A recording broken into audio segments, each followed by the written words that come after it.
Hi, everybody, and welcome to Readers of Lost Art as we go on with remembrance of things past. On and on. Forward march. And hello to Dolla's mum, who's in the chat. She set her alarm. That's masochism of the highest order. She's in America, so it's 7 a.m. I was saying to Stuart off camera, I wouldn't get up early to see us too. So No, me neither. No. You And then couldn't we pay me to argued. get up early. Yeah, we argued over whether that statement was self-deprecatory or self-depreciating. It's definitely self-depreciating. As I was explaining to Paul, I've gone back to Jackie and Ingshaw, even oldie Englishy. Right, well, just while people wake up in America, I would give a few flags to things that are forthcoming. Busy time on the channel. So Stuart, myself, and James and Darren F. McGee are going to be doing Frankenstein next Friday in a live stream. I think it's 7 p.m. UK time. Is that right? Yeah, that's right. Yep. And then the following week, we're doing Moby Dick, which I said before was my male stripper name. When I Dickie used to... Mobe, I thought it was. No, Moby Dick when I was a male stripper. And then before Frankenstein, in case anyone's interested, on my channel, the subtitle to Frankenstein is called The Modern Prometheus. And there are two versions. Well, there's many versions of the Prometheus myth, but interestingly, Achilles wrote Prometheus Bound. So Prometheus is tied to a rock, and he wrote a play, Prometheus Bound. So I was going to look at that on my channel. And then also Mary Shelley's husband, Percy Shelley, he wrote a book called Prometheus. It's called, I think it's called a closet. Is it a closet play? When it's written as a play, but it was never designed to be performed, and that's called Prometheus Unbound. So I was going to look at these two just because I think they're relevant to the theme of Frankenstein, but I don't think they're things that most people. No, not commonly explored, are they? No, and maybe there's a reason for that. But I think that I will foist it on people. Oh, it's what's this? Darren F. McGee. No, it was you're making a scene, sir, Paul. What's that mean? Am I being thick? Sure.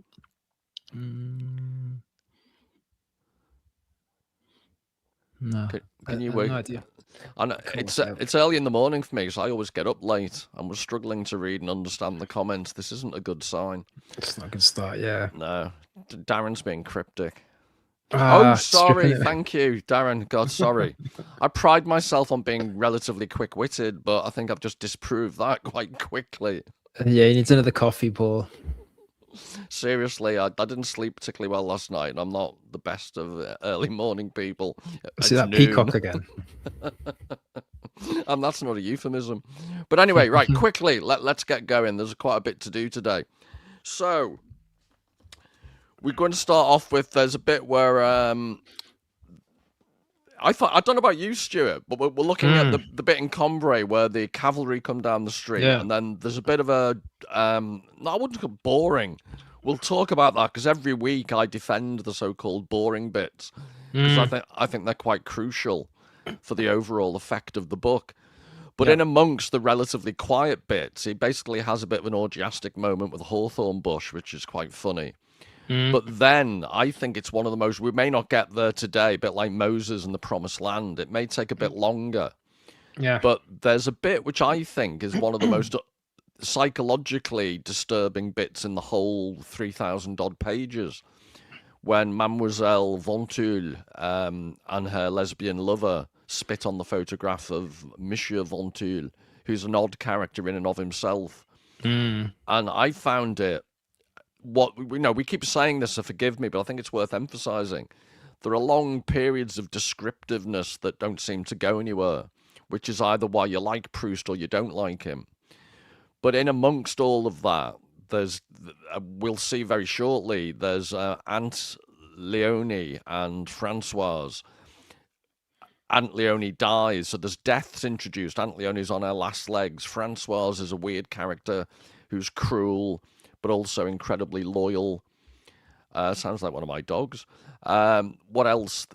There's death, there's budding sexuality. I use the word budding.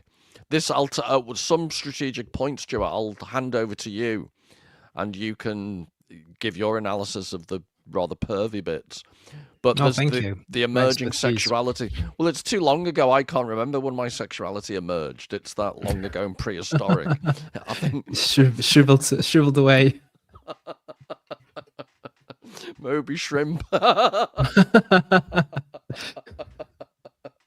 No, what those smaller ones than shrimps? Plankton. Moby plankton. Krill. Moby Yeah. krill. Well, Now I'm sure there's some strip club in Barnsley would be willing to hire you. Yeah. So anyway, quickly moving on, as I like to say. We said we wouldn't get distracted today. No, but the emergent sexuality bit, it's a bit odd in parts because it's what would you call it? Desublimated. It's yeah, we'll talk about it later, but I do think what I find fascinating about Proust is how he manages to imagine what it was like to be in a child's brain, because when you read it, it does chime with your childhood memories of what it was like growing up. But I'd be absolutely buggered if I could think back that accurately to when I was younger. It's one thing having some vague association of what it felt like to be young, but to put it in words as accurately as he does. How do you think he does it? Is it just a gift of a brilliant writer? I don't know. Yeah, I think there's parallels to be drawn with, like, personally growing up. I think that's why, even though we're 100 years apart, I do really kind of sense that sorry to interrupt you. I'm not that much older than you. Yeah, you're 200 years apart from Proust. Oh, sorry. Right. I mean from Proust, not me and you. Yeah, Paul Taylor, 142 years old. Well, people in the chat don't realise I'm actually only 42. Everyone thinks I'm a lot older. Oh, yeah. Maybe. Anyway, Paul's got secret tonic at home somewhere in the fridge. Makes me look older. Yeah. Makes you look like Matt Damon in the Odyssey film. I keep looking at that trailer and it is you, definitely. Yeah. No, I think he's just got a natural gift. This guy just seems to have like a visual memory. He seems to have like the memory of an elephant. He just seems to be recall things really accurately. But it's a good point. I mean, it's like, I don't know about you, Paul, but I can remember quite a lot from my childhood, but only probably from the age of about 4 years old. I don't really remember anything previously to 4 years old. And I know I can put a pinpoint on that memory because the very first memory that I have is going to the cinema with my dad. And I remember the film we went to see, and I remember the cinema we went to see it. And just by looking at the dates that that film came out in the UK, I can place an exact date and an exact week on that memory. But I don't remember anything before 4 years old. It's just really strange. But Proust has these extremely vivid memories. Yeah, I think I have a 3.5, 4 maybe. And this isn't a lie. My father once, I was a very young toddler squirming, and he dropped me on a very large stoned concrete step. So that might explain a lot of subsequent events in my adult life. But no, I only have a few like really vivid, very, very early memories. But I couldn't begin to express them as vividly and as accurately as Proust does. So, and it's linked to, we've discussed before, but the idea that he lived in a cork-lined bedroom in his latter years and hardly ever went out. And it's because he was agoraphobic by the end, his loss was our gain for sure.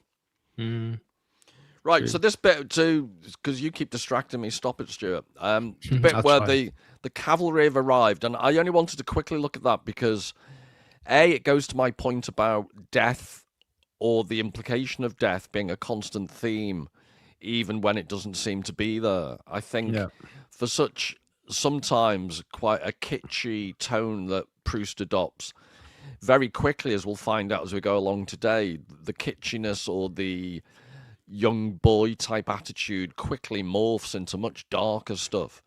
And I think it's easy to forget. I'm guessing, I don't know, I should have done my homework, but I'm guessing what we're reading at the moment was set in around about the 1880s, 1890s maybe, Yeah, it was the 1 year war with Prussia, wasn't it? It was 1870 to 71, but this is Yeah, post-Franco-Prussian War, isn't it? yeah, What's being described. But it goes with the fact that Proust was writing at a time when the cavalry were becoming obsolete. I remember seeing books in encyclopedias of I think the Poles had cavalry in the First World War, and they obviously got mowed down by tanks. So it was the obsolescence of, and even in the First World, they used horses for supplies in the mud. mm, But there was actually cavalry charges by the Polish army that got yeah, mowed down. But so this isn't that long before then. And it's the fact that still the army coming down the street, in the cavalry, it's, that I might have said this before, but that had gone on, that type of warfare, for thousands of years without essentially changing. And all of a sudden, you're entering a whole new, brave new world of technological change. yeah.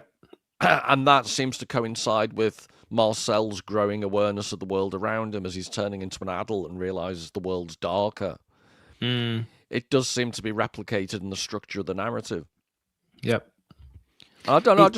Sorry. It's no. I was just going to say it's quite an important point. That moment when you're younger and then you start thinking about death, and I vividly remember it being quite a terrifying thought. There's a point when you just suddenly start thinking I am a finite being and I will not live forever. And sometimes that happens to people when they're younger. So, say if grandparents die or a parent passes away early. Some people when they're a little bit older, but I vividly remember. I couldn't put an age on it, but I just remember. In fact, probably if I was to put an age on it, it was probably, I think we talked about this before, watching that film Watership Down, the animated film with bunnies, and it's kind of looks like it's going to be a nice children's film about bunnies, but it's actually a real kind of deep existential exploration of life and death and the harshness of reality. And yeah, I remember watching that as a kid, and I think one of the bunnies gets shot in it, and then the kind of, I think it's called the Black Rabbit or something like that, and it's got the Art Garfunkel song Bright Eyes. And I remember watching as a kid, absolutely bawling my eyes out, and I went up to my mum afterwards. I was like, Mom, why do things die? Why do we have to die? Isn't that fascinating? Because I grew up, I thought that was a comedy when I watched it, and it just shows you what a dark childhood I had. Yeah, absolutely. Obviously, we came from quite different backgrounds, Stuart.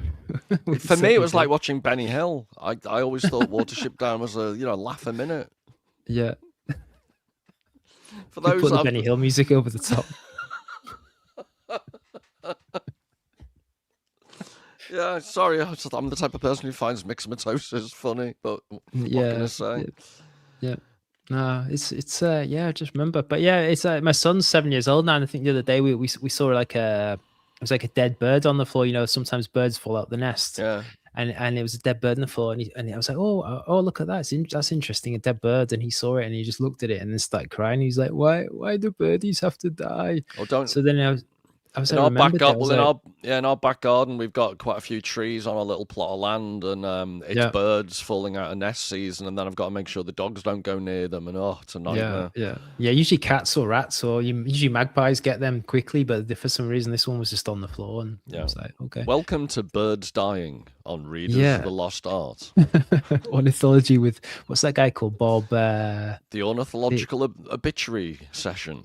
Yeah. Right, today we're celebrating the passing of Sparrow. Bye, Blackbird. Bye. Oh. Right, stop it. I'm trying not to. The horses going down the street, and they're jostling horses scraped against the walls of the houses, covering the submerged pavements like riverbanks that offer too narrow a bed to torrent unleashed. I don't know about you, but with things like that, I always think, well, that's interesting. There's a completely different Oh, no, you've gone further ahead, yeah. Yeah, poor boys to be mown down like grass in a meadow. Yeah. And for me, Proust, I was going to say later on he does this, especially when, he has this orgiastic scene in the middle of a hawthorn bush. And he refers to in organic terms, he refers to a couple of spires. And it's this constant use of analogies and similes that compare inert objects with living forces. Yeah. And in anyone else's hands, I think he teeters just on the edge of it being a bit kitsch. But maybe I'm biased and predisposed to liking Proust. He never seems to go too far. It's just this side of, that's a really interesting comparison. Mm. Or, No, I agree. I never get the sense of like, oh, this is getting too flowery, or this is, he's pushing his luck with this. Everything, every simile, every metaphor is very on point. that wasn't deliberate, was it? Because later on, there's like a 30-page digression all about flowers, and you're claiming Proust isn't too flowery. He loves his gardening, doesn't he? Yeah, I think the hawthorn bushes, the trees, everything like that. He does love his nature. No, he's overdosed on horticulture. He absolutely is obsessed. And the hawthorn thing is basically, it is horticultural pornography. It's disgraceful. No, seriously, he comes out the bush. He's got like his hair's been curled. We're jumping ahead. Yeah, he's had his hair curled as every self-respecting young French boy would, and he's got his new go-away clothes on, and he decides to dry hump a hawthorn bush. I thought that was slightly odd. Yeah. Or are you when we were kids, it was like if you walk past a hawthorn bush or a spiky bush, you try and push your mates into it. That's the closest we got to copulating with shrubbery. We've got a shrub in our garden it really is like Viet Cong type spikes on it. It's absolutely vicious. No, seriously. Vicious ones, yeah. I'm trying to grow them where all the walkers go. I'm trying to grow more of them. So unfortunately, it's not like Japanese knotweed. It doesn't really spread. But I'm working on it. Where did you get your shrubbery from? Did you buy it from the Knee Garden Centre? No, we live in an old house, and the lady who died in it was a massive gardener. So we all basically walked into this countryside dream garden that we've steadily hack into shape. Yeah, we've steadily let deteriorate. Oh. Right, so the hurtling past of the soldiers and the notion of the being mown down, I don't think that's anything particularly unique to Proust. Mm.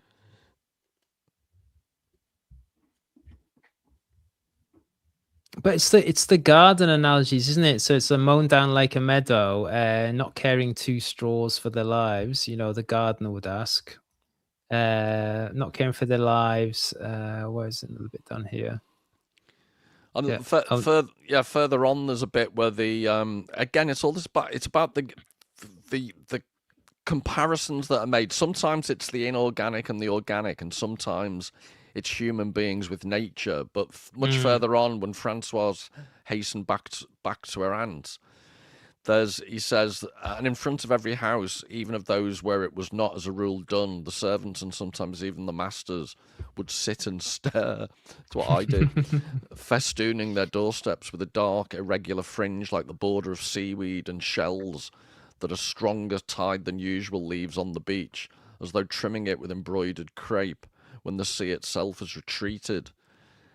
That is, again, you see what I mean about borderline kitschy, but somehow the way he describes, especially rural dolts, without offending anyone, there is like a rural doltishness, isn't there? Where not particularly quick on the uptake. I've just offended everyone in rural areas, including myself. Yeah, all the villagers will be coming for you with the pitchforks.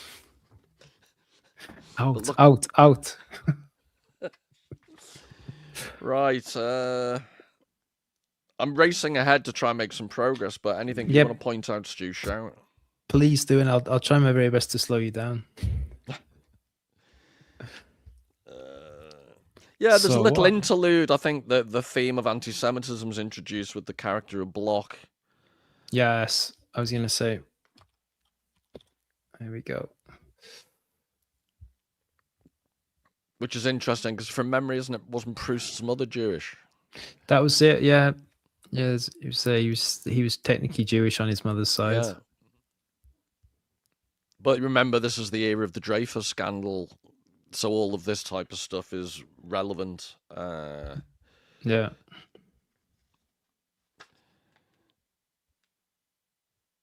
Yeah, Bloch's an interesting character, isn't he? Just go checking my notes.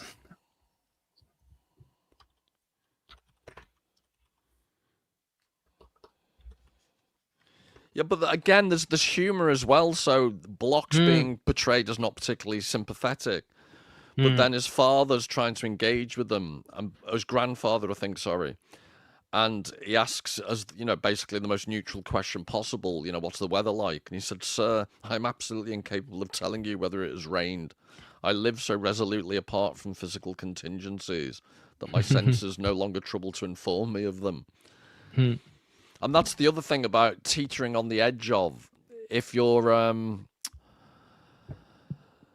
it's the caricatures he does. So it's like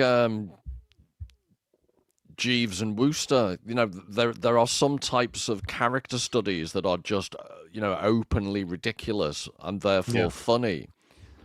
But I think Proust manages to make things funny, but the caricatures also have an essence of truth. And they're just this side of not too comic, if that makes sense. Yeah.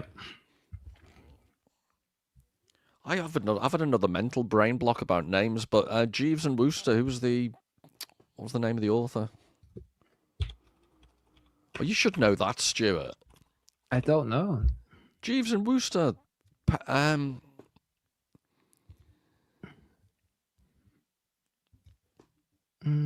You know, it's like being in the old people's home. Green jelly. I'm trying to look it up. It'll come to me quicker than PG Wodehouse. PG Wodehouse. Because he got in trouble in the Second World War. He basically did some dodgy. Wasn't he? He was on mainland Europe and he did some broadcasts for the Germans. So he rather blotted his copybook. That's interesting. I didn't know about that. Thanks, Gwen. Sorry, I'd have these blackouts when it comes to names. I can remember. No, it's weird. I can remember huge tracks of quotes and stuff. Yeah. But even on a personal basis, like people's names, although I am misanthropic, you'd think I'd remember certain names. And it just, I think someone in the chat once said that, you know, they diagnosed basically wet brain from alcoholism, but I'm actually not an alcoholic, thank you very much. But there is something odd in my mind. My particular senility only applies to people's names. Do you have any mind gaps, Stuart, apart from the obvious? So many, like word recall. I think all my party days from my late teens and early 20s caught up with me in my 30s. I do have like word recall issues sometimes. Just like just trying to think about words. We're not selling this channel, are we? A channel devoted to literature. I can't remember anyone's name, and you have trouble with words. But apart from that, listen to us, everybody. Yeah. Oh, let's tackle all the complicated world literature with our defective brains. Talking about P.G. Wodehouse, who's Bertie Wooster amongst you and I? Who's Jeeves? I don't know, but I do love the character of Jeeves. It's just a classic manservant, but I don't know. Do I really want to be your manservant, Paul? And all that entails. Right, so let's. So we've passed Bloch. I want to get into some of the really interesting stuff.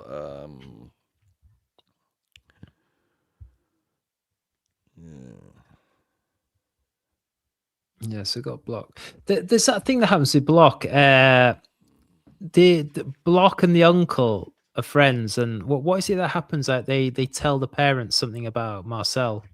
I'm just his auntie. He mentioned something about he says his great aunt was a bit of a floozy in her past, or he implies that he's heard that. Yeah, and then the family just cut him off. That's the one. Yeah, I remember that. But again, that's my point about everything seems to be tickety-boo and very bourgeois. Yeah. And Proust has this ability to almost trick you in to feeling that, this is a very benign aspect of the novel.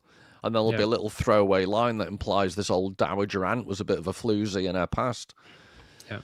So no one's safe. The flowers are used, we'll find out later on. There's comparisons with sexual organs, and it's drenched. And then sadism is a theme that runs all the way through the novel. Mm. So again, I think one of the unique aspects of Proust is the ability to describe childhood innocence, the ability to describe innocence lost, the ability to dwell in the darker aspects of the human psyche, even when the human psyche is being treated just as Francoise and Léonie, and it's the day-to-day interactions. There's quite a dark psychology going on there as well. Yeah.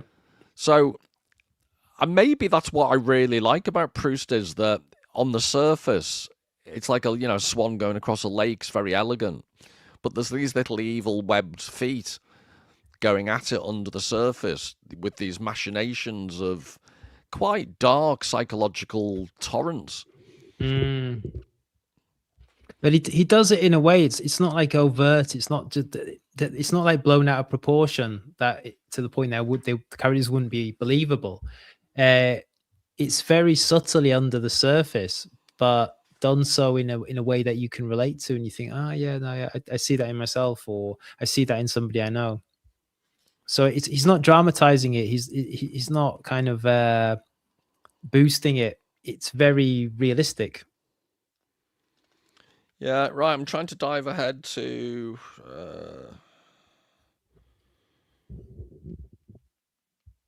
Yeah, that mentioned. So I've jumped ahead to where he's reading in the garden, and his aunt doesn't really understand, unless it's a Sunday, why anyone would be reading.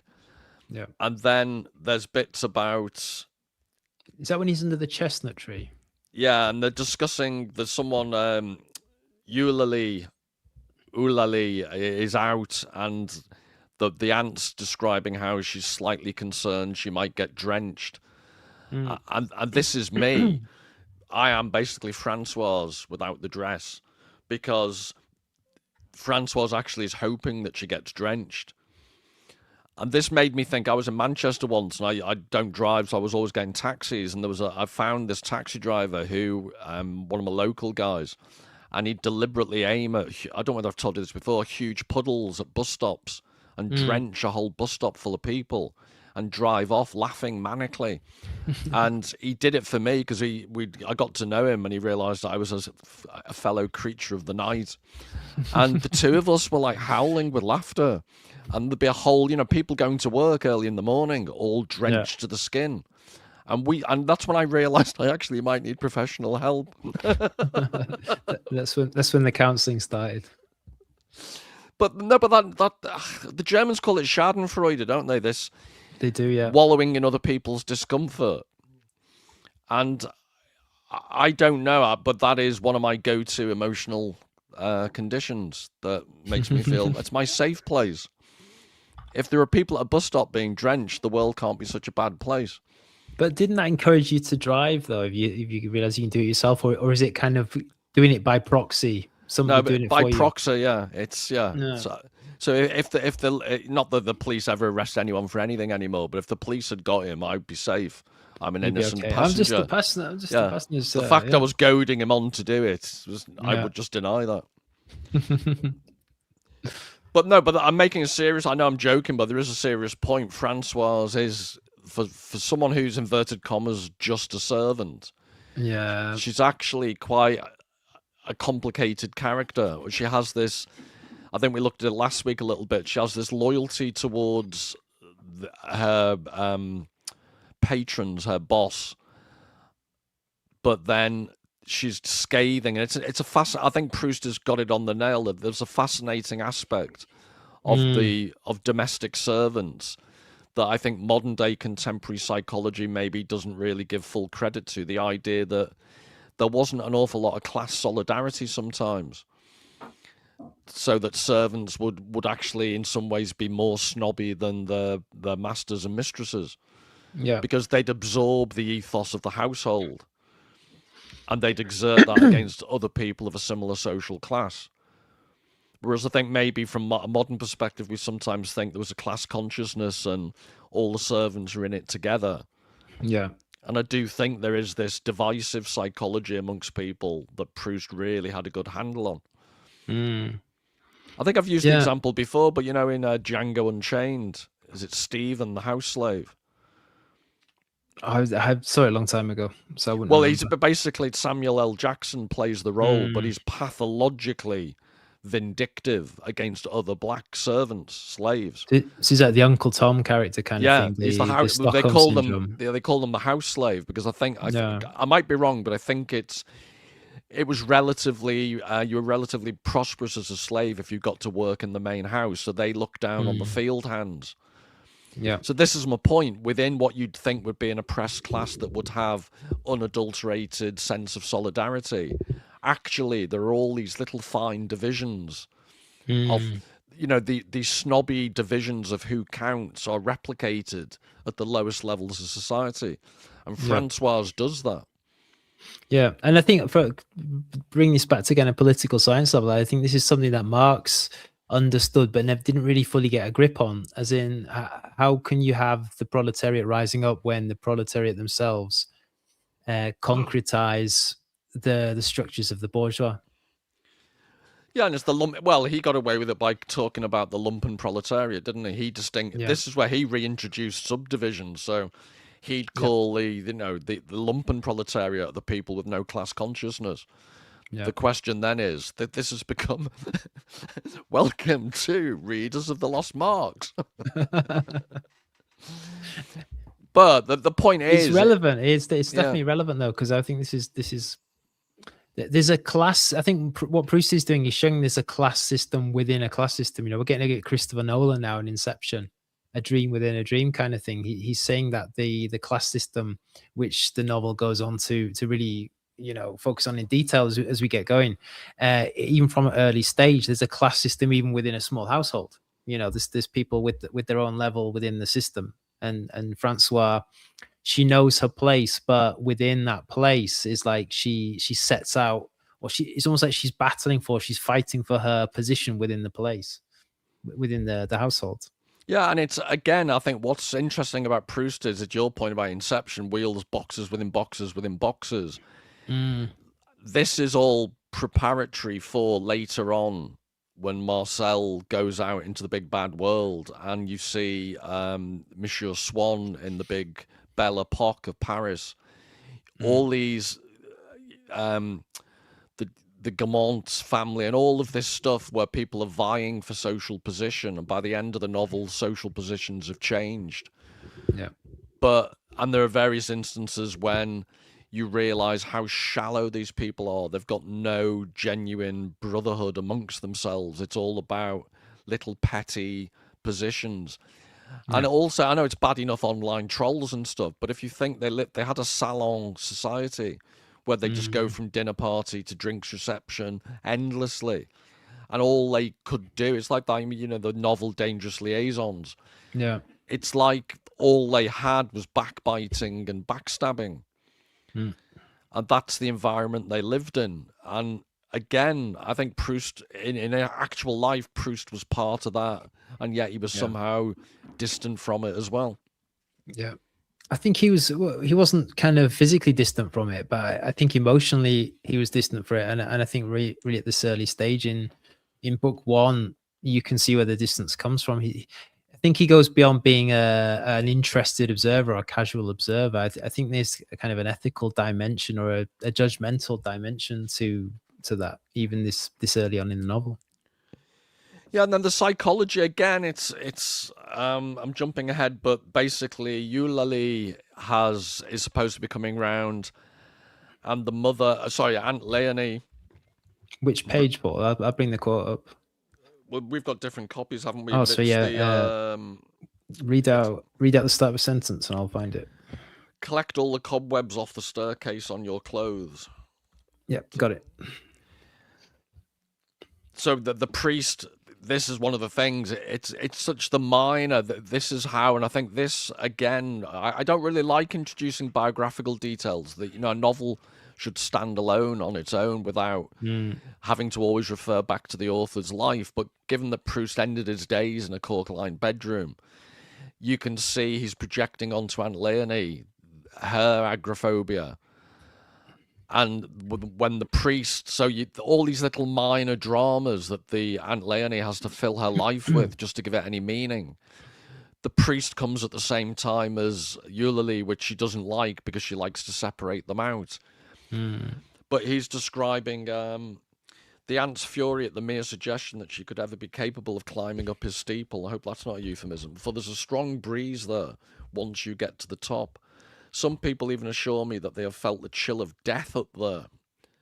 So again, you know, and it's seemingly quite neutral and banal what's being talked about.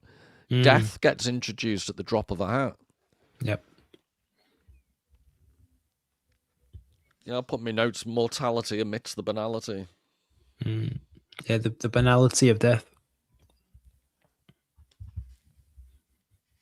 And then there's the petty jealousy. So Francois and Eulalie, Aunt Léonie keeps giving her little bits of money.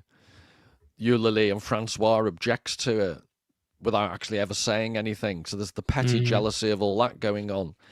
So I think what you can take from that is Proust showing that there isn't really any type of human society, no matter how agoraphobic and low-key and, you know, cut off from the rest of the world. All these petty little minor politicking goes on, even in the tiniest little societies. Yeah, even in the kitchen of a small middle-class house in Combray.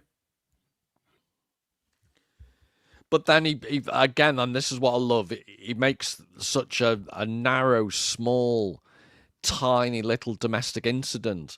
But just after that section, this is describing Francois. She hated Eulalie, but was at the same time afraid of her, and so felt bound when Eulalie was there to put on a good face. But she would make up for that after the other's departure. Never, it is true, alluding to her by name, but hinting at her in Sibylline oracles, or in utterances of a general character like those of Ecclesiastes. And that's what I love, the humour. So Proust is linking it to some of the greatest works of Western culture.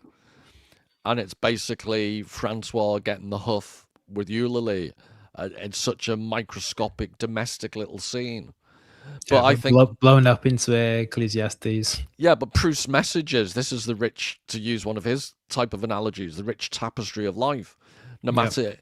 You know, you can, just to flog this metaphor to death, like a dead horse lifting its tail up. The idea that you've got this massive tapestry, but any big tapestry is only made up of the smallest strands. Yeah. And that is the tapestry of life, people. The tapestry of Proust. Oh, and then, yeah, because this strikes as, I've tried to make my life as close to Aunt Léonie's as possible.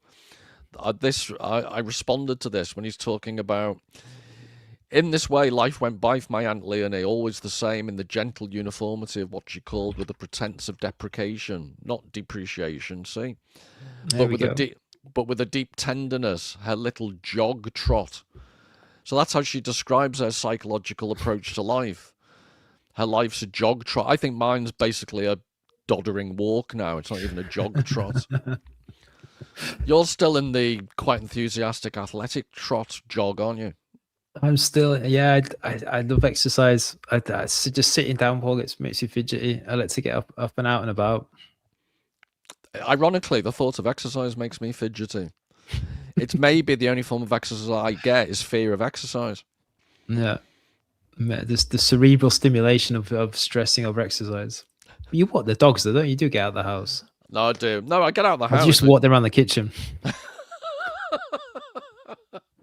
Come on, boys. We're going around the table again. Oh, I'm going to call the RSPCA, aren't you? No, they're up that bloody mountain all the time with those dogs. Yeah, exactly. So you do like exercise. No, I don't like it. And I couldn't exercise. When I did exercise when I was younger, I had to be either, I did squash or football. There had to be a purpose. I couldn't just mindlessly jog. And then dogs don't count. You do it. That's why I love dogs. You get the exercise, but it never seems like exercise because you have to take them out every single day, no matter what, no matter the weather, or they basically chew my face off. Yeah. So no, that is why I think dogs are wonderful. They force you to do something. Yeah, which is the only way I can be forced to exercise. Right, where are we?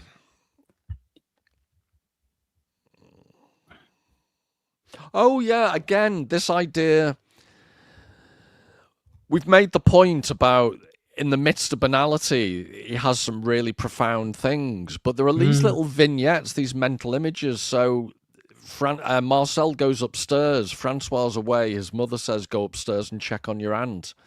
and he goes in, and she's semi-conscious. She just wakes up and then goes back to sleep, but she mumbles to herself, and he, as a young child, is witnessing it.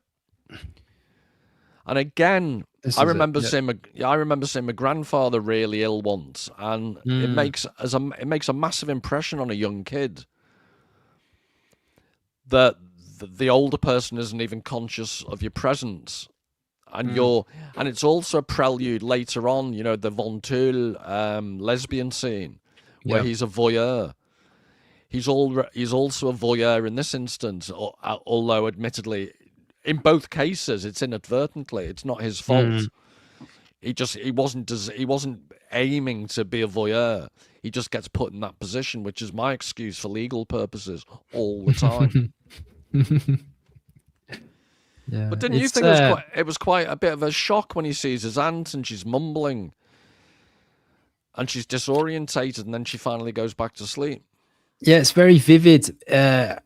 Two things I want to say on that. I think, firstly, the easiest one is this recurrent theme of death. You know, death becomes more ever present as young Marcel grows up.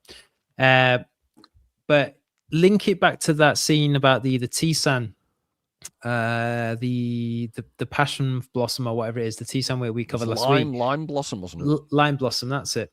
It's in that twilight zone of not quite dead but not quite alive. You know, you add the water, it comes back into a flower again. But it's dried, and it's in its current state. It's not dead, but it's not alive. And it's kind of, this is what this alludes to here, that he's probably aware that the ant is ill. He's probably aware that the ant is not going to be around forever. And seeing her in this state is like she's almost dead, but then she's alive. You know what I mean? I would link it to that scene. Well, yeah, it's Inception. It's wheels within wheels. So there's the voyeur. Schrodinger's ant. Yeah, that's a good one. There's a voyeurism that's being replicated, but there's also the ant is on the downward slope to death. Yeah. The book is full of allusions to death, and sleep is a form of mini death. So it's like a portrayal of death within a scenario where someone is on the verge of dying anyway. So it's death within death with just a bit of extra death seasoning. Exactly, yeah. Yeah, because he puts a few, let's use, I haven't had my lunch yet, so a few culinary examples. But he spices it all up with humour. Yeah. And that's what, I can't think of many novels, and maybe it's because it's such a vast novel, he can include all these ingredients, but there's laugh out loud moments of humour. There's quite, really sad, shockingly sad moments. There's disturbing, sexually depraved moments. There's all sorts. It's one like huge big bouillabaisse, as I just now come out with different types of food because I'm hungry. He's getting hungry now. But no, I think the voyeurism aspect's really important, because I think if we take Marcel's presumed age at this point, he's not old enough to die. Well, I mean, if he was sick, he would be. But let's just take for an example. He's young. He's at the start of his life. He's not old enough to die. He's not old enough to be involved in sexual relationships yet. So the voyeurism is important, because it's almost like he is seeing this is what's to come. This is what is to come in your life. But he doesn't have the lived experience of it yet. So everything is shocking, and I think the voyeurism is him slightly detached from a process of what is yet to come in his own life. Yeah, and I think Proust maximizes, because later on the narrator's obviously much older and he gets an adult perspective on what's going on. But to see, it's almost like with a child's eyes, you see the essence of what's going on in a way you don't as an adult. Yeah. And that's later on, I'm jumping ahead, but when he basically has his orgiastic moment with the hawthorn bush, there's a weird bit where it seems to be an allusion to sexuality, but it's about the way in which, I'm sorry to jump ahead, but I think it's relevant. It's this idea whereby you have a general feeling of sexuality, and then when you're an adult, that gets applied to individual people. That's the way it's described. He's got this awakening feeling of, he's going through puberty of being a randy little boy. Yeah. But it's almost like it's inchoate. Whereas when he's growing up, a lot of his experiences are so specific everything's described in such specific detail, and then he describes how he's having this sense of a general feeling, because later on he talks about waiting for a peasant girl or village girl to arrive on the scene, because he's obviously got this sublimated horniness going on. But it's always about the way the description goes is it's not about a particular person. It's basically finding someone to inflict your urges on. Yeah. And that relates to the older adult question as you get older, this is part of life psychology. Whereas as a child, everything is immediate and particular. As an adult, you have to balance this general stuff with the particular. Yeah. And to give you a very responsibilities. Well, also, yeah, but I'm sorry, I'm explaining it clumsily, but this... No, I understand what you mean. Yeah, I'll give you a really practical example. I was on holiday once, and there was this Greek guy with us, and he was on his 5th engagement. And why I give this example is, it just struck me as hilarious. He hadn't cottoned on to the fact he was addicted to being engaged. And I'm sure he liked the women he was with, but they weren't really the major issue. He just liked, increasingly, those he liked the chase.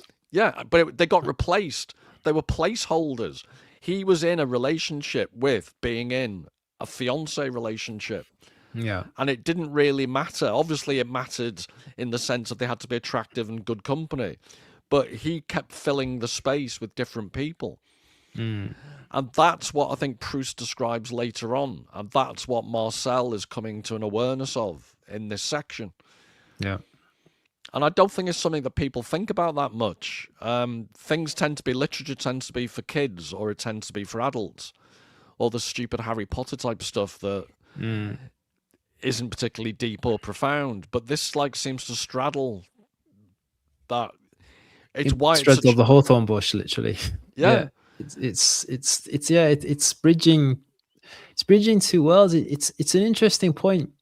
I wonder if the difference between the adult world and the child's world is different across all cultures, because I can't say for France. I've never lived in France. I've visited many times, but I've never lived. But I know in the UK, it's like adults and children. It's like there's separate spaces essentially in public life, in social life. If I had my way, they'd be kept in dungeons. But go on.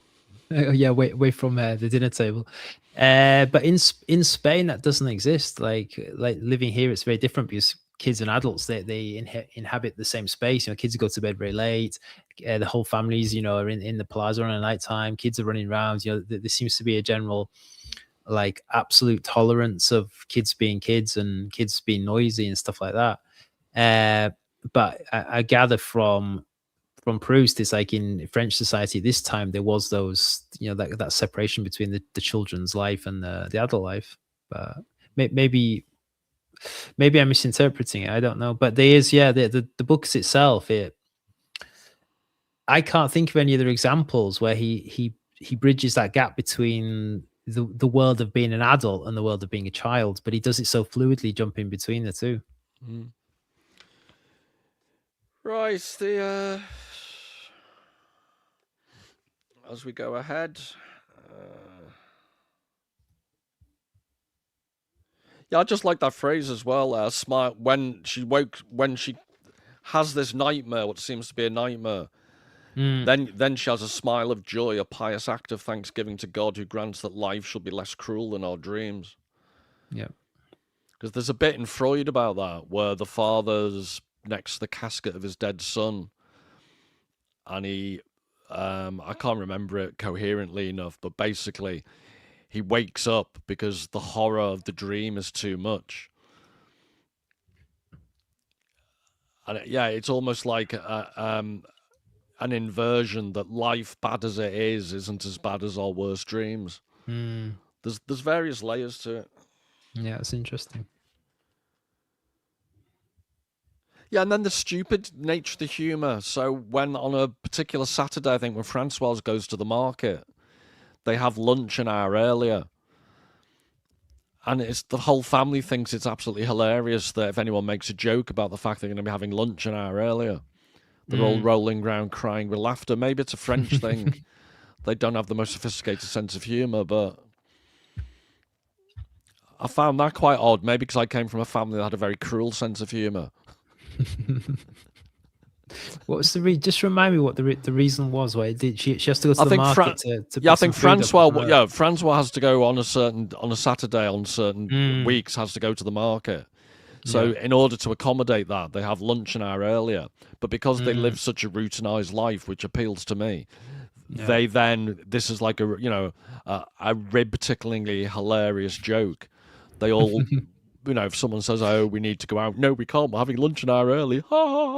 And that's like, again, that serves. It's incredibly kitschy and trite. But maybe, I don't know, maybe that sets in opposition very quickly, very soon after all this. You're going to be seeing quite a horrific psychological scene. Yeah. So it's the contrast he achieves. This achingly bourgeois, laughing at the most inane, thing, The humor and the versus banality kind of thing. then versus the imminent cruelty that we're about to see. Yeah. I think what I'm saying is it lulls you into a false sense of security. Yeah, do you think he uses that well, I mean, he will use it intentionally, but do you think it's a device that he's designed to have maximum impact when we do get those contrasts between the banal everyday and then acts of cruelty or acts of sexual violence or kind of deprivation? Do you think it's something that what I'm trying to say is something unique to Proust? I do, because I don't think of any other writer who does it precisely the same way. So later on, immediately in my head came this phrase, rich tapestry of life, which is, again, is a bit kitsch, except there's a bit, we'll find it shortly, where he talks about a red poppy on its own. And then I think he says words to the effect of, the red poppy on its own reminded me of the edge of a tapestry. Yeah. So there'll be a bigger, richer tapestry of a whole field of flowers, but on the edge you'll see the little threads which represent the one poppy on its own. So that's an extended metaphor for the idea that life is one big rich tapestry and it has the dull bits. Remember, we've said this before. Hitchcock said films were life with the dull bits cut out. Yeah. Proust his novel is Dull life bits left in. with the dull bits left in, but the dull bits shown how important the dull bits are. And that's why Hollywood films are generally so bad, because they don't allow any contrast. Where are the dull bits in your average action film? Yeah. So might have said this before. I've gone on into the kitchen, and when my telly does weird things, it's got like an Apple box. But if the box turns off and the main telly comes on, there might be a Hollywood movie. So I'm in the kitchen, and in the living room, I can hear this horrible Hollywood movie I'd never normally watch. And you can hear the rhythm, the car chases or the fight scenes. And I've got a good sound system, so all you can hear is this like absolutely oppressive rhythm of noise. There aren't any silent bits. And then there might be like 10 seconds of dialogue. And then there'll be this frenetic pace again. And the irony is, if you're in a different room, you can physically hear the pace. Yeah, in a way that absolutely. when you're immersed in the film, you don't notice as much.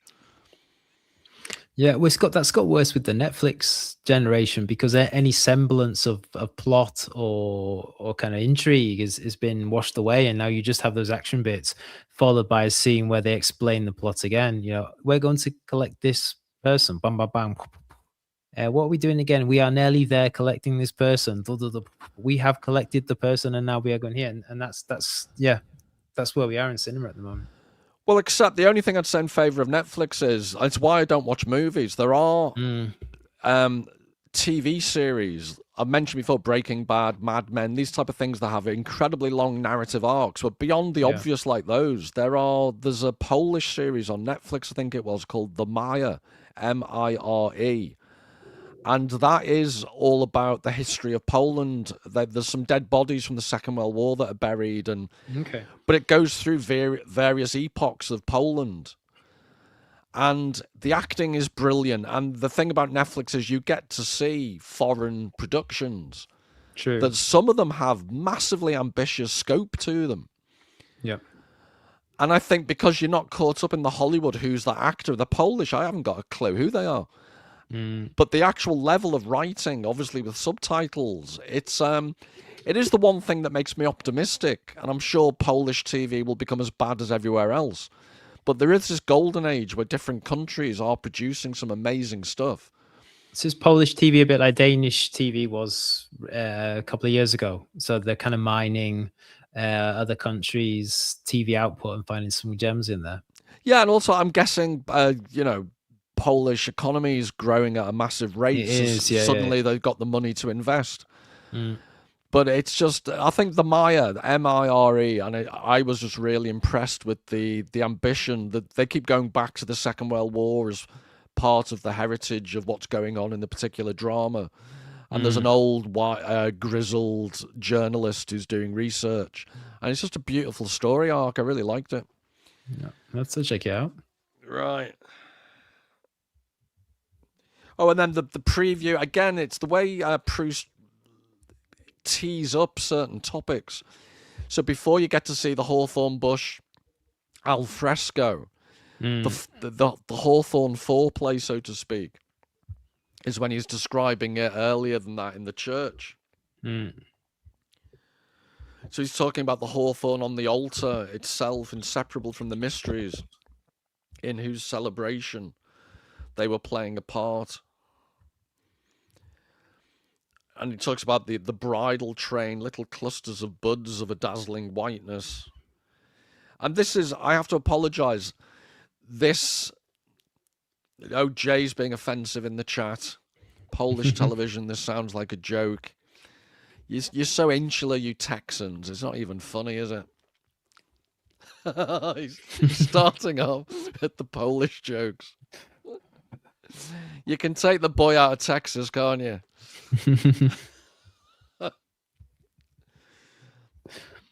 If we have any Polish viewers, I'm a massive fan of Polish culture. Ignore Jay. Na zdrowie. No, can we delve into my dark? I was distracted by Jay, but I want to go back into my dark sexual obsessions, if I may. With the hawthorn bush. Well, no, he says, as over a bridal train. So the bridal train, marriage. So what happens shortly after marriage? Little clusters of buds of a dazzling whiteness. What happens to buds? And there's the whole within a budding grove, the later section. Yeah. That's about budding sexuality. Yeah. I can't say sexuality without thinking of that horrible Billy Bragg song. Sexuality. I remember that one. Oh, God, he's a pompous prat, that guy. No, I really don't. Billy Knobhead. Ugh. Billy Bragg, yeah, not the biggest fan. Self-righteous. Ugh. If anyone's going to be self-righteous around here, it'll be me. Yeah, but the description of a bit of topiary there. It was nature herself who, by trimming the shape of the foliage and by adding the crowning ornament of those white buds, had made decorations worthy of what was at once a public rejoicing and a solemn mystery. And it's just the detail. Their corollas had opened here and there with a careless grace holding so unconcernedly like a final, almost vaporous adornment, their bunches of stamens slender as gossamer, which clouded the flowers themselves in a white mist. That in following these with my eyes and trying to imitate somewhere inside myself the action of their blossoming. So I think this is all pervy. It really is.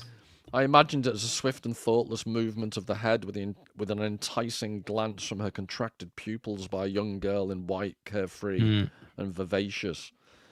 So it's all about buds unraveling, and stamens, and I do think this whole section is suffused with horticultural, pornographic depravity. I really do. But am I being out of order? No, it really is. I mean, it's.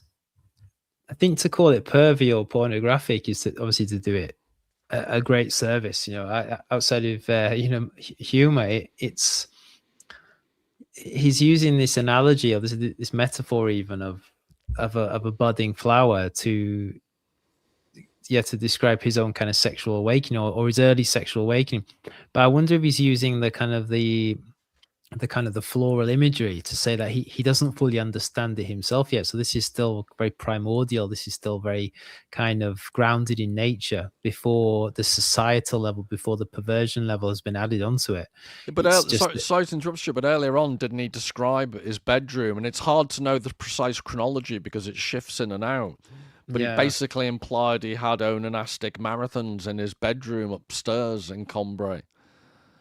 I would say that that's the issue with the overture is the chronology of it. Is like at what point is he dipping in and out of the onology? What points, this seems to be after the overture, we do seem to get into some sort of chronological normalcy, to put it that way. And I do think now this is now where we kind of have a bit more of a standard narrative here, a bit more of a linear narrative, and maybe this is the point where he's like, oh, okay, yes, so something's going on. He's budding internally. Yeah, just in French, the title of one of the books, the second one, I think, À l'ombre des jeunes filles en fleurs, in the shadow of Around women in, that's it, in the shadow of young girls in flower. in flower. So that's it. Yeah, you've got to remember all this pervy horticultural Mrs. is it is laying the groundwork for this whole later book length treatment of budding pubescent. I've got to be careful. I think we've got to be careful what we say. We risk setting Jay off.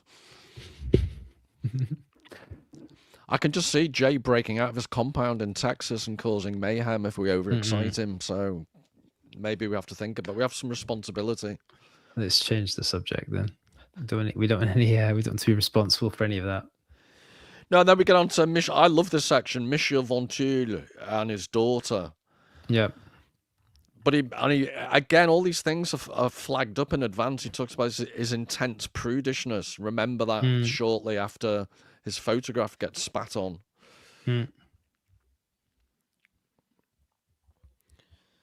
Yeah, and it really is talk about he's waiting outside because his parents didn't want him to go in. So it's a bit contrived. He gets to see Monsieur Vinteuil hiding or putting the music in a prominent place.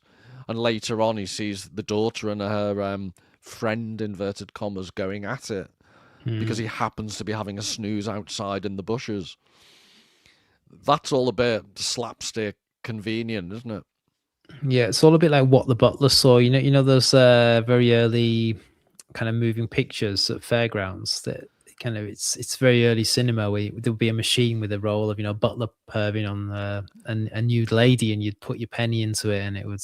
I forgot, Stuart, that you had an extensive historical collection of depravity in various media forms. Pornographic cinema, only in my mind. So I defer to your greater expertise.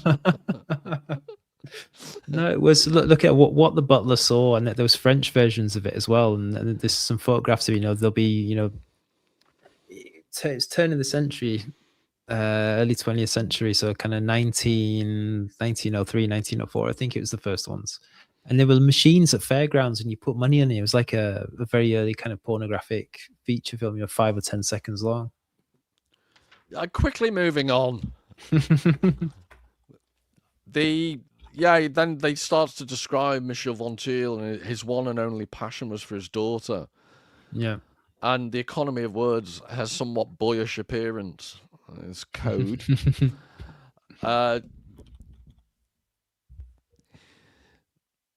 Dotted all over with freckles of this otherwise ungracious child. And I just love the subtlety of I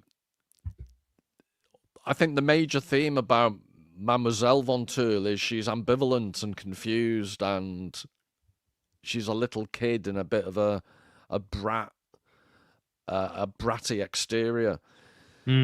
So one could see in clear outline, as though in a transparency, beneath the mannish face of the good sort that she was, the finer features of a young woman in tears.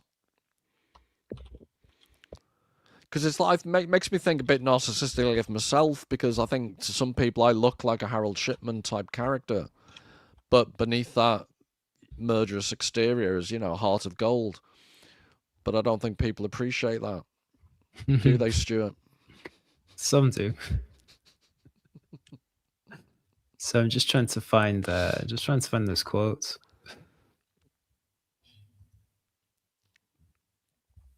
That's from no, I can't find it. Yeah, sometimes I can't find the translation. You see, it's a different translation. Sometimes I can't quite find those sections in this one. Have you got mannish face? No. Couldn't even find face. It's just sometimes you can't almonds. find stuff. Go for almonds because that comes straight after. They can't translate almonds differently. Scent of almonds. There you go. No. Yeah, this. There we go. Mannish face. So, despite the motionless silence of the hawthorns, this intermittent scent was like the murmur of their intense life, with which the whole altar was quivering like a country hedge visited by living antennae, of which I was reminded by seeing certain stamens, almost reddish-brown, that seemed to have kept the springtime virulence, the irritant power of stinging insects, now metamorphosized into flowers. It's the actual... Well, that's sexuality itself, isn't it? Stinging insects, penetration... visiting flowers. How about we should do our own record. You do a commentary like that, just mentioning key words, and I go sexuality in the background, and you could do the voiceover. I think it would be too clever for today's musical tastes, though.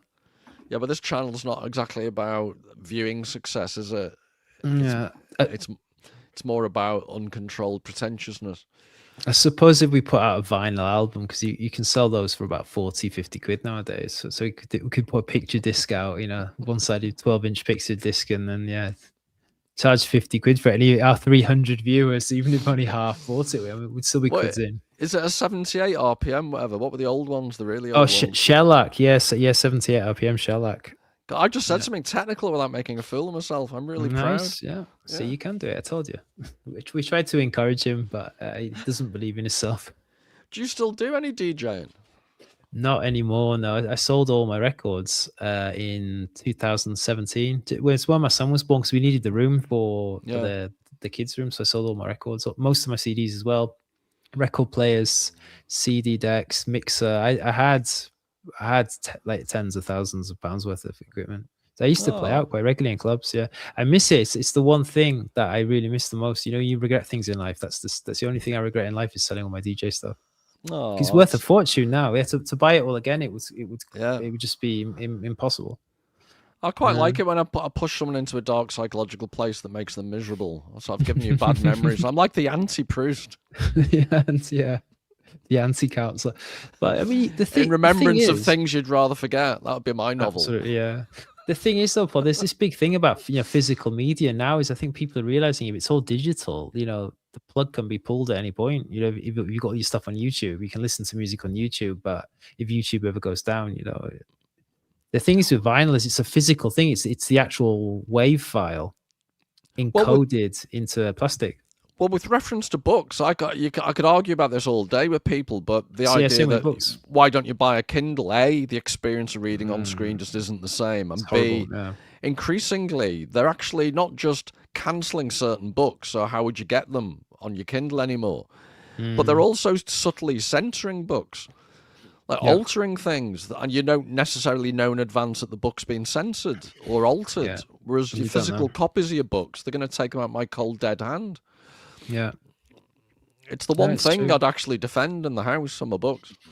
Yeah, but there's a big gap, is it, with the music I'm into? There's a big gap when everything went from vinyl to CD and then into digital, like on online platforms where you'd buy files and burn it onto a CD.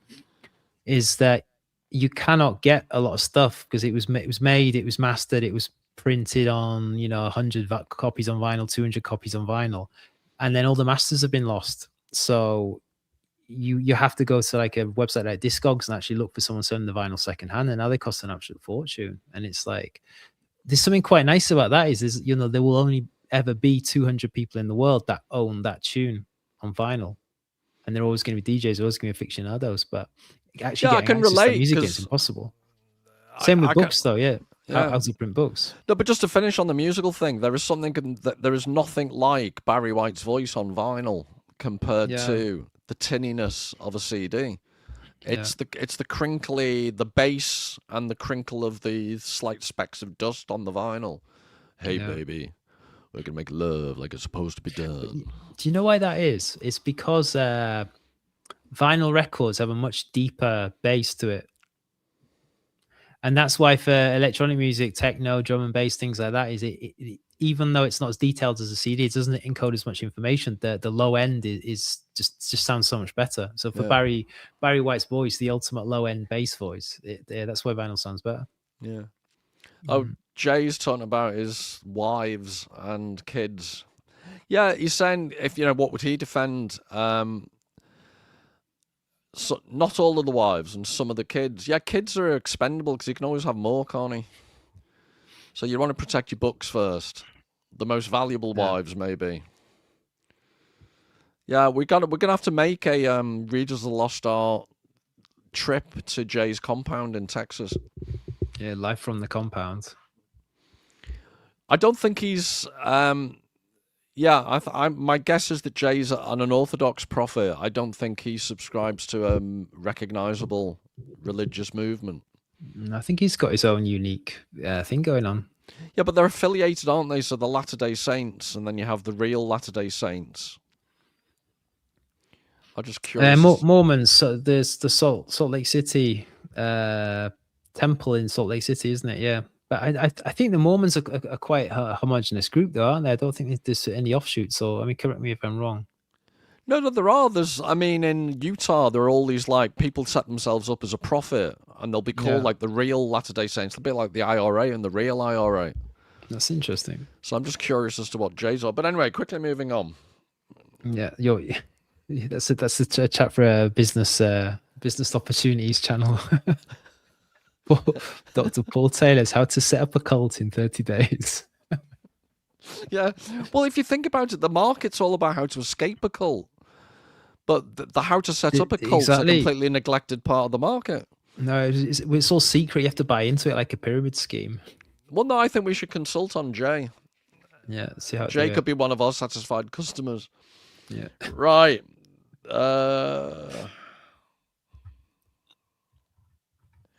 Have we got to Francois and preparing the chicken yet? No. I'm looking through my notes to try and see where we're at.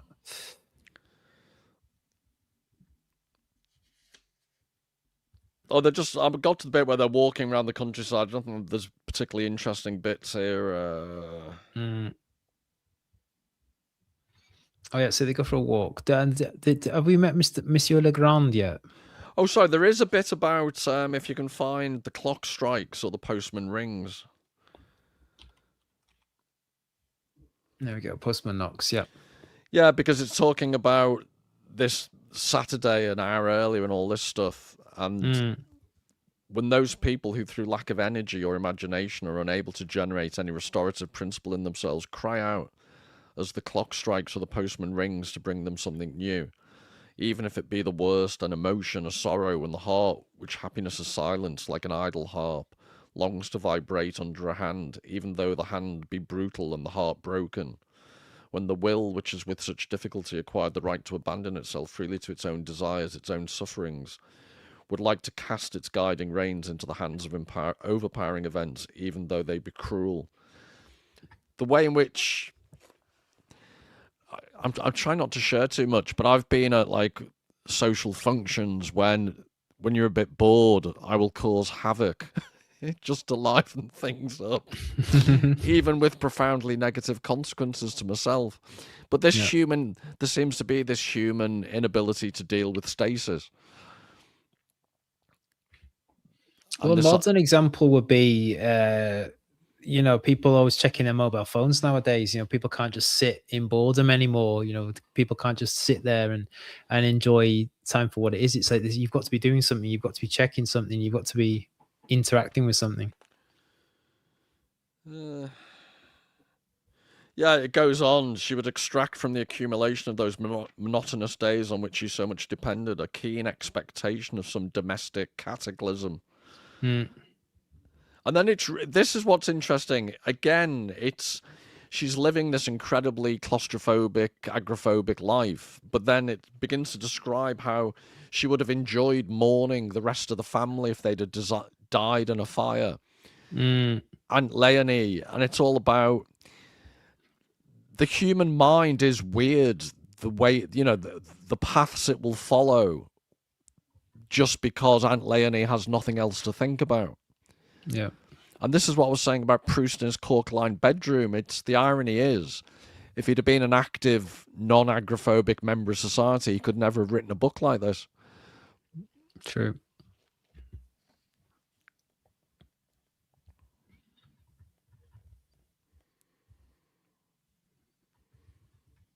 Yeah, I just find the whole, given that she's a shut-in, there's this whole flight of fancy where the family's died. And again, it's Proust, the way in which his writing goes in quite odd areas from quite humble origins. Mm.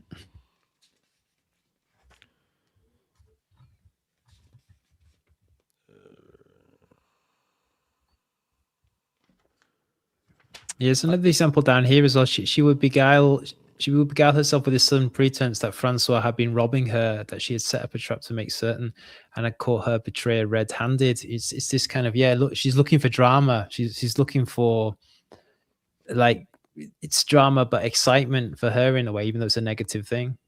And later on, she talks about Louis XIV, a comparison with the court of Louis XIV is made. Yeah. And it talks about the machinery of life at Versailles. And that, again, I think that it foreshadows what's to come later in the novel, when everything seems to be the absolute epicenter of Parisian society. Everyone's vying for status. But what you find is, guess what? Ultimately, it's empty, shallow, and meaningless. Yeah. And I think loads of people experience that in life. The thing that you spent most of your life striving for, whether it be money, career success or whatever, ultimately, it's like that Western quote, innit? Don't amount to a hill of beans. Yeah. That was one of the most authentic American accents you'll ever hear by someone imitating one. Life is like a hill of beans. Hey, Cletus, pass the beans. Okay, we could do hillbilly accents all night long. You're going into Forrest Gump now. Life's like a box of chocolates. Life is like, you know what? I've never seen Forrest Gump all the way through. That's a film I still need to catch. Well, but no, you're right. It's this idea that the more people have, the higher in society they get, the more shallow and vacuous they become, and then this is where these type of people thrive on gossip and bitching and backstabbing and things like that. Is because really they get to the top, they have everything, and then they realize having everything is actually incredibly empty and shallow. Are we just trying to defend our own obvious lack of nothingness? Success? Absolutely. Who's truly happy and successful, Stuart? Yeah, I do worry about that sometimes, but it's a device that works for me. So I will keep belittling the bourgeoisie. Denial is a river in Africa. Exactly. Yeah. Right. I don't want no fast car. Yeah, and then Monsieur Vinteuil, we won't get to the I think we should do the crucial bit next week with a big lesbianic psychological horror scene. Yeah. Is lesbianic actually a word? I don't know, but Sapphic would probably be a posher one. I'm sure the Greeks had several words to describe it. Sapphic would be of the island of Sapphos, but exactly. I think I might have just made up lesbianic. I don't want to offend anyone. I want to get the correct terminology. It's in Wiktionary, the free dictionary, and the AI overview, which I never trust. I'm looking for like an Oxford Dictionary. It's in the Urban Dictionary, the Dictionary of Slang. Yeah, I'll give you that, Paul. Yeah, right. Yeah, I'll give you that. Scrabble score. What do you get for lesbianic?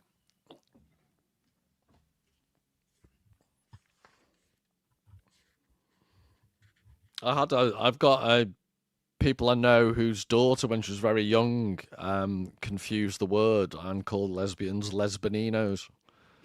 Lesbian, is that Italian? Well, it was just a made-up word from a Welsh kid, but I think that's quite funny. Lesbaninos, yeah. Yeah, and then it goes on to the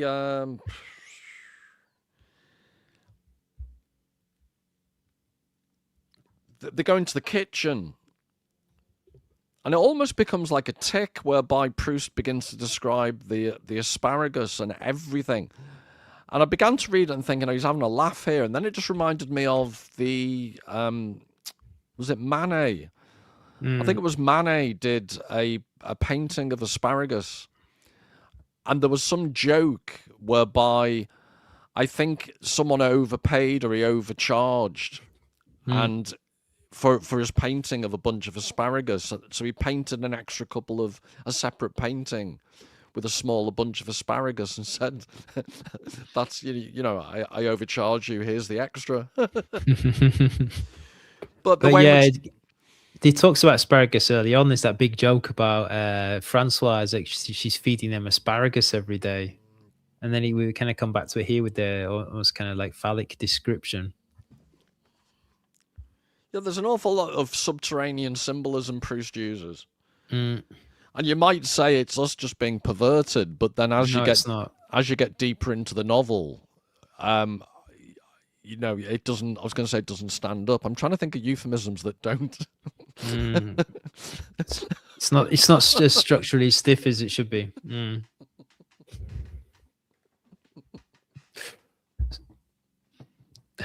Stop erecting flaccid arguments, Paul.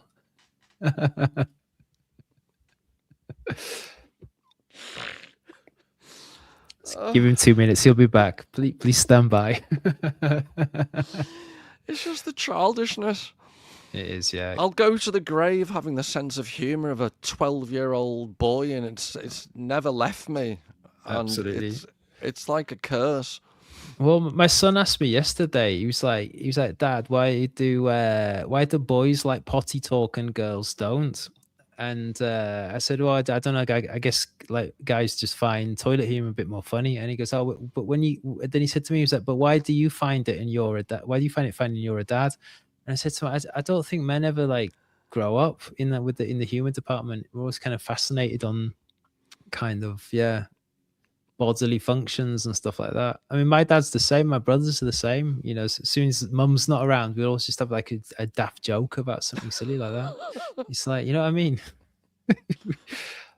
I can imagine being on my deathbed and, you know, in the hospital and someone in the other room farts and me just going, it just never you get turn old. into Elvis at the very end. Turn into Beavis and Butthead. Yeah. Have you seen that film when Elvis is in a old folks' home and he's getting stalked by a cowboy Egyptian mummy? I'm guessing this isn't on Netflix. It's called Bubba Hotep. Jay will know about it. I think it's set in Texas. Do you think Jay knows every film that's ever been set in Texas? And every film involving cowboys and Stetsons, Jay will know it.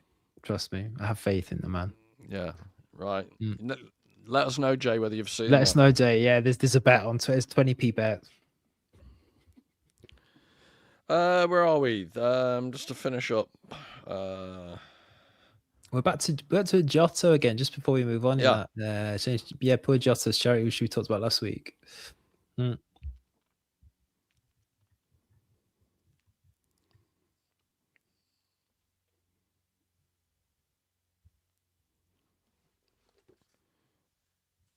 You're going to say something about it?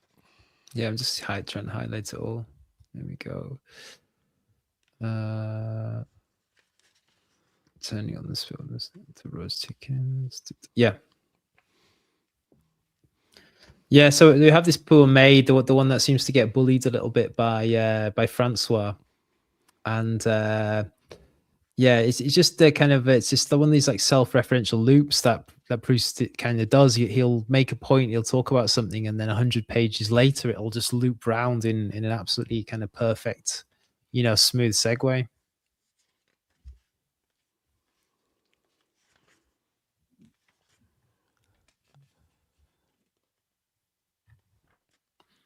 But yeah, I just love the way they just called her Giotto's charity. You know, next paragraph. But the day on which I went down to the kitchen while my father consulted the family council about a strange meeting with Legrandin, it was one of those days when Giotto's Charity, still very weak and ill after a recent confinement, had been unable to rise from her bed. And then we get onto the chicken scene.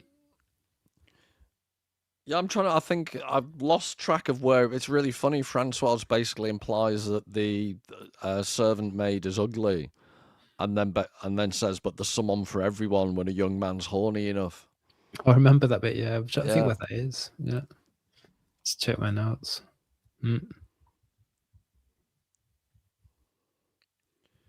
No, just to go back a bit as well. I think you're right. You know, the his descriptions of food and the asparagus. I think we should finish on a perverted note. Yeah, let's do it. But what delighted me would be the asparagus tinged with ultramarine and rosy pink, which ran from their heads, finely stippled in mauve and azure, through a series of imperceptible changes to their white feet, still stained a little by the soil of their garden bed. An iridescence that was not of this world. I felt that these celestial hues indicated the presence of exquisite creatures who'd been pleased to metamorphose into vegetables, and who, through the disguise that covered their firm and edible flesh, allowed me to discern in this radiance of earliest dawn these hinted rainbows, these blue evening shades, that precious quality that I would recognize again when, all night long after a dinner at which I had eaten them, they played in their lyrical and coarse farces, as do the fairies in a Shakespeare play, at transforming my chamber pot into a vase of perfume, or as the Americans in the chat would say, vase. But it's intelligent people would say vase of perfume. Yeah. Civilized people, at least. But that encapsulates in that one bit. It reminds me of the Impressionist painters. Like I say, Manet, for definite, did a painting of asparagus. Yeah. It's the detail. I wonder whether it was the back of Proust's mind when he was actually talking in such detail. But it's the absolute detail of something that's so insignificant. And I must admit, when I was younger and, wasn't really into art, I always, it confused the bejesus out of me. Why do they spend so much time doing still lives? What could possibly be interesting about a bowl of fruit? And then you actually realize the best artists, it's like you find eternity in a grain of sand. You need to slow down and just paint an inanimate object. It's this like confrontation with the absolute essence of reality. Yeah. And I think that's why this is as close as you'll ever get to an Impressionist painting in the form of writing. Within literature, yeah, absolutely. But then he has to ruin it at the end, doesn't he? With a J-like, just gratuitous rudeness at the end. It's always baffled me, like, why asparagus has that effect on the body, because it's honestly you can just eat one piece of asparagus and within 5 minutes you get that chamber pot kind of perfume, don't you? Do you know what else? The only other food that does that, and you'll never guess it in a million years. Give me a clue. Is it a vegetable or a No, it's meat? It's a breakfast cereal. Sugar puffs. Yeah. Isn't that weird? I wonder what Americans do Americans have. I don't think they have. They wouldn't be called sugar puffs, but they'll have. They have them, yeah. Honey Monster, yeah, they have them in America. Do they? Puffed wheat, yeah. That has the same effect as asparagus, and I find that truly bizarre. Yeah, it's let's talk about childhood memories. That's really brought back some childhood memories of being very young, going to the toilet before school and saying, "Mom, why does my wee smell of sugar puffs?" Well, because you've bloody eaten sugar puffs, son. Yeah, but no other food does that. Your mother wasn't very explanatory, was she? Yeah, she probably didn't know though. Coffee though, I think coffee does as well though. No, you basically, if there's anyone in the chat who's got medical experience, they're going to diagnose you with basically necrotic liver or kidney. I think you've got necrotic kidney disease. That's not good. So I better go and get it checked out. Right, I think it'd be good to end on a high note about having talked about a chamber pot and sugar puffs. I really want some sugar puffs now. I'm going to go track some down. Can you get them in Madrid? Yeah, I think so. Probably in... well, you can get most cereals here. It's a lot more expensive. It's not really a common breakfast. But yeah, I'm sure in some of the biggest stores you can find sugar puffs. What would they be called in Spanish? I don't know. Almohadas avena or something like that. I guess like that, like pillows of wheat. I'll have to check out. What's Spanish for sucre is French. What's Spanish for sugar? Azúcar. Azúcar. Azúcar. Right. Learn Spanish with Stuart and Paul. Learn Spanish badly. Parentheses with Stuart and Paul. Right. Well, I think we should call it a day. Because I'm glad in a way we've kept the confrontation, the Lesbinino scene at the end. Yeah. I'd like to give that full justice, so to speak. Yeah, I think that's one for a session on its own. Really, we do that next week. Or sorry, the week after. Yeah, we can get that done. So 2 weeks' time, we do the Proustian Lesbinino scene. Yep, sounds good. Right, well, thank you everyone in the chat, and don't forget next Friday, Frankenstein. Friday after that, Moby Dick, or as Darren F. McGee said, "Sir, you're making a scene," and we will see you then. Yeah, thanks a lot, everyone. Goodbye.